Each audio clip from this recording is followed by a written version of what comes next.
मतलब दो बातें बताएं, आप अम्मा के साथ क्यों अटैच होते थे, वालिद साहब के साथ क्यों नहीं होते थे?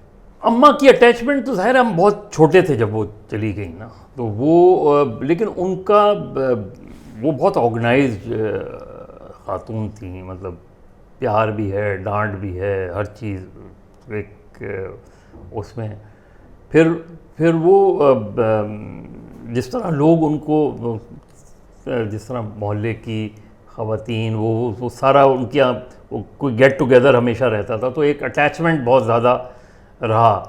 और ज़ाहिर है वालिद क्योंकि टीचर थे, उनका तो वो डिसिप्लिन और ये सारी चीज़ें अपनी जगह थी, हालांकि वो कोई ऐसे इतने सख्त नहीं थे, सख्त गिर नहीं थे से उस तरह की सख्ती नहीं थी। बहरहाल सख्ती तो होती है, लेकिन वालिदा जैसे हमारे खालू के जो यहाँ थे, जो उनका गुस्सा बहुत तेज़ था, तो वो अपने बच्चों को मारते थे, फिर मारने के बाद सुबह 100 रुपये दो सबको देते थे कुफारे के तौर पर। हाँ, तो वो लेकिन स्कूल का पीरियड बहुत अच्छा गुजरा, सेंट बोनावेंचर बहुत अच्छा। उस पर भी मैं बाद में आता हूँ। मुझे ये बताएं कि वालिद और वालिदा वो आपस में रिश्तेदार थे पहले शादी के से पहले? रिश्तेदारी तो थी, वो थी, हाँ, कज़न मैरिजेज है, ठीक है। दोनों में मिजाजन अगर आपको कहा जाए कि आप मीज़ान करो, तो ज़्यादा शहरी कौन था, ज़्यादा देहाती कौन था? मेरे ख्याल में दोनों का शहरी रुझान ज़्यादा था। अच्छा। दोनों में शहरी बहुत ज़्यादा था। हाँ, उस तरह का। वैसे तो रामपुर का गुस्सा मशहूर है। हाँ, उसमें, लेकिन वो रामपुर के चाकू भी हाँ, मशहूर है। हाँ, लेकिन वो रामपुर वाला अंदाज उनका देखने को नहीं मिला हमें, उस तरह का। अच्छा। कभी कभार डांट वाट वो अपनी जगह है, तालीम रीज़न। हाँ, शायद उसकी रीज़न तो ये बिल्कुल ये हो सकती है। हाँ। और फिर ये कि हमारी जो हमने नहीं देखा वालिदा और वालिद की कभी लड़ाई उसमें, और ये भी बड़ी स्ट्रेंज सी चीज़ थी कि वो इतनी दोनों की अंडरस्टैंडिंग इतनी ज़्यादा स्ट्रॉन्ग अंडरस्टैंडिंग थी कि मुझे याद नहीं है, कम से कम हो सकता है अगर कभी हुई हो तो मुझे याद नहीं, लेकिन मैंने कभी नहीं देखा। और अटैचमेंट बहुत था उसमें। लेकिन वही है कि क्योंकि वालिदा के वालिद की शफ़क़त और तरबियत तो हमने देखी उनके डेथ के बाद, तो हम जो भी आज इस पोजीशन में वो तो वालिद की वजह से। उसमें बेसिक फाउंडेशन ज़रूर वालिदा ने वो की, लेकिन वो बाकी जो चीज़ें थी वो वालिदा की तरफ से। सर कितने बहन भाई हैं? हमारी एक बहन थी जिसकी डेथ कराची में हुई जवानी में, वो कॉलेज में थी। उसमें बड़ी मिस्टीरियस सी उसको बीमारी सी हो गई थी कि, और जो आखिर उसकी डेथ तक नहीं पता डायग्नोस हो सकी। काज ऑफ डेथ मालूम नहीं। हाँ, जिन्ना हॉस्पिटल में ही डेथ हुई थी, जिन्ना हॉस्पिटल में। लेकिन ये कि वो बस बुखार उसके रहता था और बुखार नहीं उतरता था। तो किस सन में? ये है 74।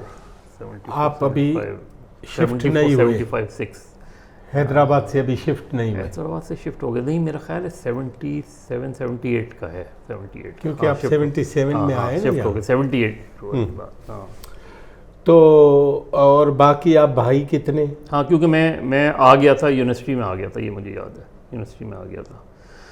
तो वो बाकी हम जो है वो 5 भाई हैं। उसमें अथर सबसे बड़ा है। अच्छा, अथर का भी जब फ़ौज में जाने का हुआ तो क्योंकि अथर अपने जिस कज़न से बहुत ज़्यादा मुतासिर था, बहुत ज़्यादा, वो हमारे मेजर ज़ैदी, वो भी आर्मी में थे और एज ए मेजर रिटायर हुए थे। और उनको भी क्योंकि जनरल ज़िया पसंद नहीं करता था, इसलिए एक रीज़न ये भी था उसका उसमें। और तो वो लेकिन ये बड़ा दिलचस्प वो है कि अथर ने आर्मी के लिए अप्लाई किया था और ज़फ़र ने एयरफोर्स के लिए उसमें।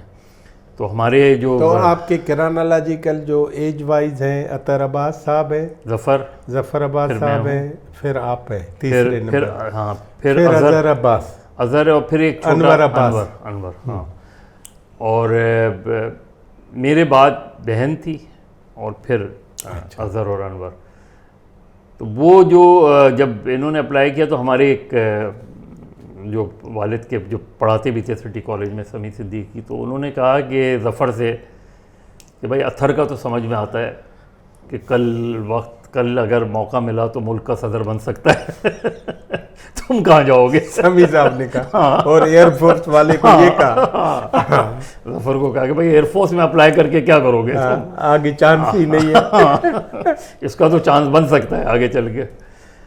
लेकिन ये कि वो अत्थर हॉकी का बहुत अच्छा प्लेयर था, और बल्कि जब गवर्नमेंट कॉलेज हैदराबाद में वो थे तो गवर्नमेंट कॉलेज हैदराबाद की टीम हॉकी में बहुत आगे थी। एक वाक़या ऐसा भी हुआ था कि जब टूर्नामेंट हो रहा था, फाइनल में पहुंच गई थी गवर्नमेंट कॉलेज हैदराबाद, और गालिबन मीरपुर ख़ास की टीम थी, वो दूसरी थी फाइनल में मुकाबले में, इंटर कॉलेजिएट उसमें। तो वो उन्होंने जो उनकी तरफ से उन्होंने टारगेट उसको किया, और टारगेट ऐसा किया कि उसका सर फाड़ दिया, महतर भाई का। हाँ।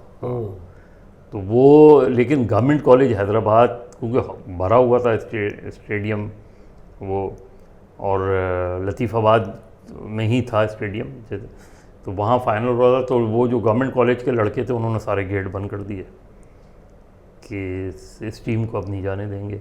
वो तो बड़ा एक सिचुएशन हो गई, टेंशन हो गई वो, और फिर वो पूरी टीम को लेके जो है वो, क्योंकि असर मरहम पट्टी वगैरह करके घर आ गया था, तो वालिद को पता चला, तो वो वालिद ने कहा खेल में हो जाता है वो उसमें। तो उस वक्त तक आए नहीं थे, ये वाक़या पता चला था, किसी को पता चला कि असर को लगी है। तो उस ज़माने में वो आए हुए थे, हमारे यहाँ ठहरे हुए थे तुराबी साहब, रशीद तुराबी साहब, तो अल्लामा रशीद तुराबी। हाँ, तो उन्होंने कहा नहीं आप जाएँ, जाके मालूम करें, पता नहीं क्या सिचुएशन है। खैर इतने में वो बाहर निकले तो पता चला वो पूरी टीम को पकड़ के लड़के लेके आ रहे हैं। तो उनके साथ उनके जो भी मैनेजर वगैरह थे, तो वो भी परे। वो वालिद ने कहा क्या हुआ? तो उन्होंने कहा कि नहीं ये आपसे माफ़ी मांगो। उन्होंने कहा बेवकूफ़ हो गए हो, माफ़ी मांगे, खेल में होते आता है। नहीं खेल में नहीं, जानबूझ के। उन्होंने कहा ये सब होता है, खेल का हिस्सा है वो, और तुम लोगों ने अच्छा नहीं किया इनको यहाँ ला के, या इनको इस तरह पकड़ के। तो काफ़ी डांटा वांटा, तो फिर वो चले गए, उस तरह का वो ख़त्म हो गए। तो फिर तो आ गया था, फिर वो आ गया था, उसमें सर्वर पे लगी थी। तो इस तरह की वो जो मेरा हॉकी भी खेलता था, क्रिकेट भी खेलता था। मैं गवर्नमेंट कॉलेज लतीफ़ाबाद में था यहाँ, तो यहाँ की टीम में था, क्रिकेट की टीम में था यहाँ। तो यहाँ से फिर हम जब कराची आए तो मैं फिर नेशनल कॉलेज में एडमिशन ले ली, और ज़फ़र ने NAD यूनिवर्सिटी के लिए अप्लाई किया, लेकिन वहाँ नहीं मिला उसमें। हालांकि उसको फर्स्ट डिवीज़न थी, लेकिन नहीं हो सका एडमिशन, मेरिट पे नहीं, मेरिट। हाँ, तो वो जो फिर इशू बना ये कि अब फिर क्या करें, बाकी फिर ज़ाहिर जर्नलिज्म में आ गया। जर्नलिज्म भी उस ज़फ़र ने स्पोर्ट्स रिपोर्टिंग से शुरू की थी। उस ज़माने में अली कबीर साहब स्टार में होते थे, स्टार में फिर अली कबीर के साथ मिलके अज़हर और अनवर जो थे वो हैदराबाद में पब्लिक स्कूल में थे, और फिर यहाँ आए तो हबीब पब्लिक में इसमें। और मतलब वहाँ से क्यों आए इधर? एक तो वो हुआ था कि जब भुट्टो साहब के पीरियड में लोग निकाले गए थे, 1300-1400 लोग, तो उसमें हमारे वालिद का भी नाम आ गया था। उसको काफ़ी डिप्रेशन में भी वो थे उसमें, और बड़े लोगों ने आके, ये 72-73 में। तो फिर उन्होंने एक अपील जंग में छपाई उन्होंने, तो और जिसमें उन्होंने कहा कि मैं और तो कोई बात नहीं करता, लेकिन जो इस वक्त सिंध के गवर्नर हैं रसूल बख्श तालपुर, वो अगर ज़बानी ये कह दें कि मैं ऐसा हो सकता हूँ, तो आप मुझे बंदर रोड के चौराहे पे फांसी दें। बस तालपुर साहब बहुत शर्मिंदा और वो हुए कि कहने लगे नहीं आबिद साहब, मैं तो सोच भी नहीं सकता इस बात का, जिन लोगों ने भी ये हरकत की है उनके क्या मकासद थे मैं नहीं कह सकता। तो वो लेकिन फिर उन्होंने अपना केस लीगली फ़ाइट किया और जीता उन्होंने। फाइनेंशियल मामला जाहिर है, एक बड़ा रीज़न था फाइनेंस। एक हैंड टू माउथ आदमी के तो फाइनेंशियल प्रॉब्लम ही होंगे ना। हाँ, जब तो वो जो भी उन्होंने हैदराबाद में अपना घर बनाया था वो बेच के फिर हम कराची आ गए उसमें। हालांकि हमारे जो पड़ोसी थे, बहुत अच्छे पड़ोसी थे, डॉक्टर फारूकी साहब, उन्होंने कहा आप ऐसा करें, आप जो जितने का भी मकान है आप मुझसे ले लें और ये मकान ना बेचें इसको। लेकिन वो उन्होंने कहा कि नहीं है कि कैसे मैं आपको आप पे क्यों वो डालूँ। तो वो बहरहाल आके बड़े अरसे जो है हम अपनी खाला के पास रहे बहुत।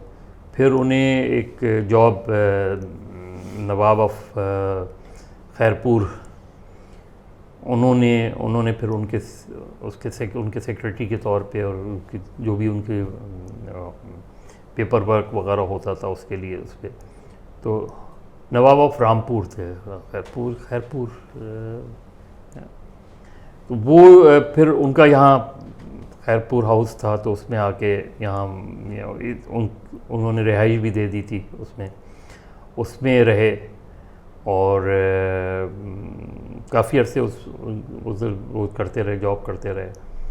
फिर ज़ाहिर इधर जो गुलशन इकबाल में फ़्लैट था वो भी उनके वालिद के पुराने जानने वाले थे, नजम जाफरी, उन्होंने अपना फ़्लैट जो है ना उन्होंने ज़ाहिर किराए पे तो दिया उन्होंने, लेकिन वो बिल्कुल नॉमिनल सा किराया था।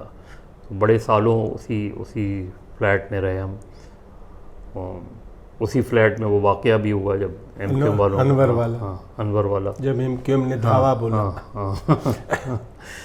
तो वो तो इस तरह मेन रीज़न तो फाइनेंशियली था जिसकी वजह से आए, ज़ाहिर है, वरना तो कोई उनका इरादा नहीं था। फिर बीच में जब रीइंस्टेट हुए तो वापस वो, हम तो कराची में रहे लेकिन वो फिर वापस आके हैदराबाद में रहे जब तक रिटायर नहीं हुए वहाँ, और वही आखिरी मुशायरा जो उन्होंने वो किया था।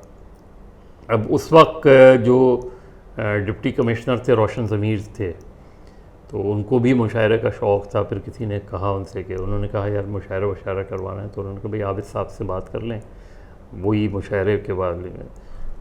तो माशाल्लाह का ज़माना था, तो उन्होंने कहा कि मैं गया मिर्ज़ा साहब के पास, मैंने कहा वो ये है, तो उन्होंने कहा नहीं मैं तो लिख दूंगा सबको और मुझे उम्मीद है कि सब, उन्होंने कहा आप उसके पैसे वैसे की फ़िक्र नहीं करें। वो मज़र एक छोटे से वक्फे के बाद हम मोहतरम जनाब मिर्ज़ा आबिद अब्बास साहब के जो मुशायरा हैदराबाद का रोशन ज़मीर मरहूम के हवाले से, तो उस पर बात करेंगे एक छोटे से वक्फे के बाद।